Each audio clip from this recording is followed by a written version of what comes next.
Hey everyone, it's Joy here for Honeybee Stamps. Today I made a no masking one layer scene card and I used some Zig Clean Color Real Brush markers to color the images. Now here are the two stamp sets that I'm using for the images. This is the Easter Buddies and the Sandie and Sis. So this is the Easter Buddies. I'm going to use that cute little bunny. He's so darling. And then from the other stamp set, I'm going to be using the butterflies and the little dragonfly. So this is a really simple scene card, you guys, and it's really all coloring. And I'm going to lay out my images. This is a one layer card, and I'm going to be doing some no line coloring. I am using some watercolor cardstock. This is Bristol Smooth watercolor cardstock. I believe this is a 100-pound weight. I'm going to start with a couple of my images, laying them out, and I'm actually using Distress Oxide and Antique Linen. I really like to use this to do no line coloring. Now, Honeybee Stamps does have no line coloring ink, which is fantastic, but I haven't used this in a long time, and I just really like it, so I decided to use it. I'm going to be stamping all of everything, including my sentiment, ahead of time because I need to know where to place some of my images, and then we will be doing the coloring. So I have this cute sentiment, and this is from Squeeze the Day. And it's friends are like flowers, they bring color to your life, which is really super sweet. I'm also going to stamp this in the Antique Linen Distress Oxide ink. Now you could stamp the sentiment in any color that you wanted to. I just like the really soft feel of how everything is coming together. So I've stamped that. Now I can bring in my little dragonfly and stamping that butterfly again because I wanted that to be around the sentiment, but I needed to know exactly where the sentiment was going to be. This is an A2 size piece of cardstock and I am going to trim it down, and I did kind of make a little bit of a boo-boo when I trimmed it down, and I'll explain that when I get there. Now before I start coloring, I'm coming in with a light green Zig marker, and I'm actually just drawing this little hill that the bunny, this little grassy hill that the bunny is going to sit on, because I need to be able to stamp my flowers on top of that. This is where I made the mistake. I should have stamped one flower first and then the second flower. I'm changing out this little stamp here. It was a grouping of flowers and it was just too many. So I've got these cute little flowers from the Easter Buddies. And I think I just wasn't paying attention because my original plan was to stamp the first one, then stamp the second one because I could get it closer. You know, when you have two stamps together, it has that edge to it, so it gives it a bigger space. So it was a problem when I trimmed this down because I trimmed off more flower than I would have liked to, but it's not the end of the world, and those things happen. Okay, so I am coming in with oatmeal, and this is what I'm going to color this cute little bunny with. So really, this is going to be the whole card, you guys. I don't add anything else to this. I'm just going to add it to a white A2 size card panel. And again, I trim this down about 1/8 of an inch on all sides. So this is the card. It's a lot of coloring, but you definitely want to stick with me because it's super cute in the end. So I'm using this oatmeal. I'm just kind of adding my color. I'm coming in with my water brush pen that I don't fill up with water.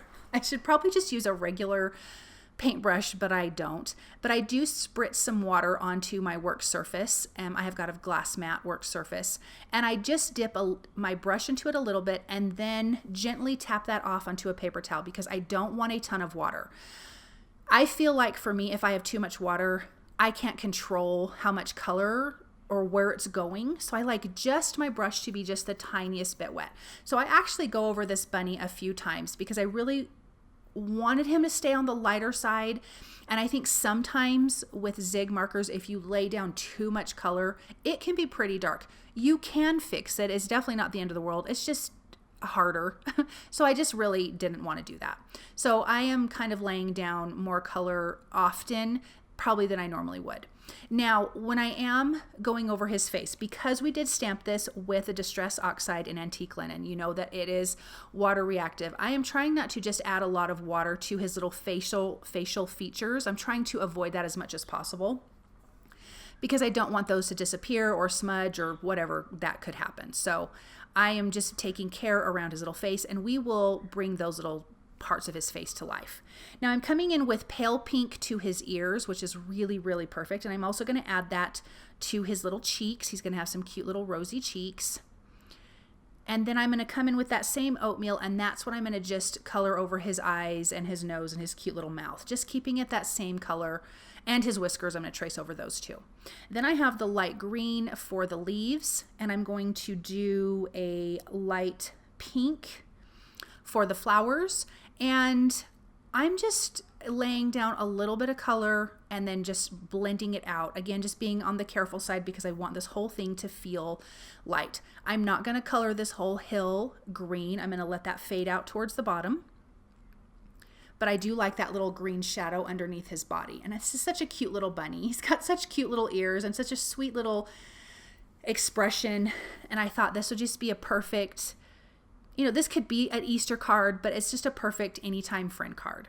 So there's the light pink that I'm blending out just a little bit. And here I am coming in, adding a few little dots to his little head and then softly blending that out. I am adding some color to my work surface from the actual oatmeal pen, and I'm bringing in some of that color. So you can color that way too. You don't have to take the color directly to your image, but as you can see, that added a lot of good color without me having to really blend a whole lot.